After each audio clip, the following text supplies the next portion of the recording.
نبدي نسوي طرشي سريع.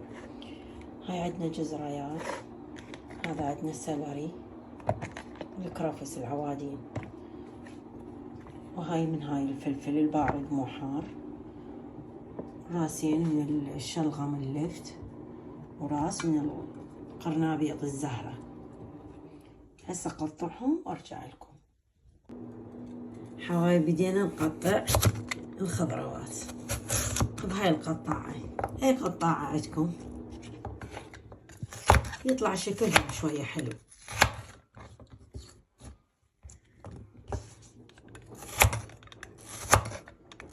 ان شاء الله اكمل تقطيع وارجع لكم.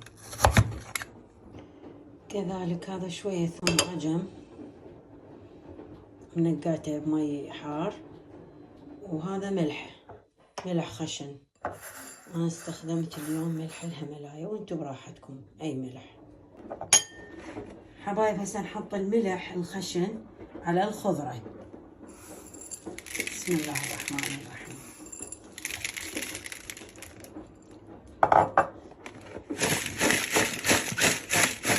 نظل نحرك فيه، نتركه تقريبا هيك بعد نص ساعة ونرجع لكم. ورا نص ساعة نصفيه على مود ينزل شنكو سوائل. بسم الله الرحمن الرحيم. وهنا راح نعقم الشيش.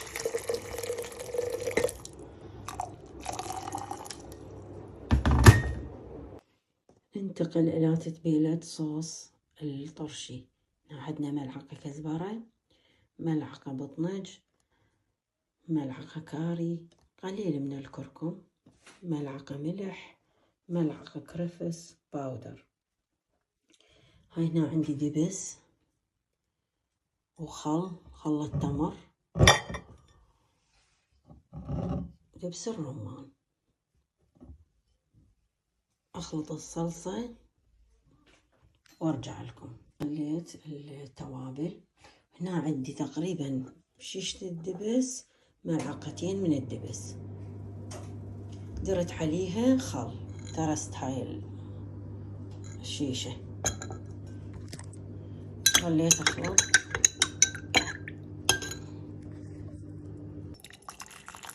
ادير مي حار، وانتو قياسكم كل كوب خل كوبين مي.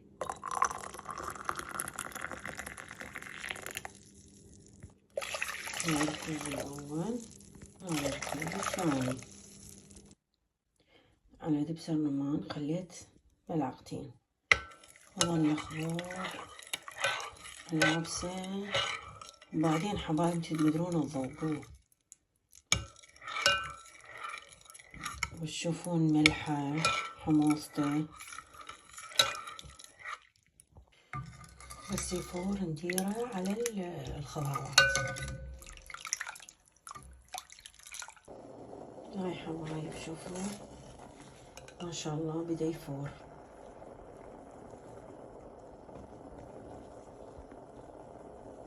هسه راح اديره على الخضرة. هسه نصفط الخضرة، وما ننسى ايدينا كلش نظيفة. هاي هنا ثوم العجم حطيته، قاع الشيش والكرفس كذلك. ونظل نحط بالخضرة.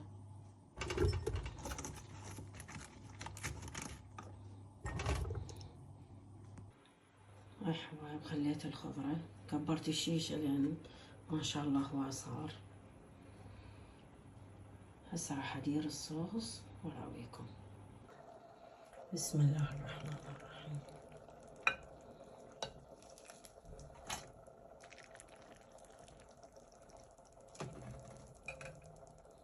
شوفوا عيني، لازم كلش نغطيه تماما.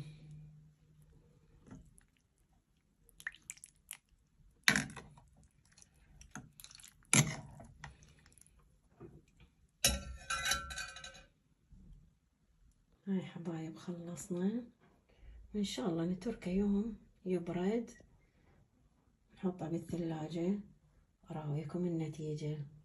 طرش المذبس. هاي حبايب النتيجة مال الطرشي، كلش طلع روعة. سامنا وسهمكم العافية، جربوا.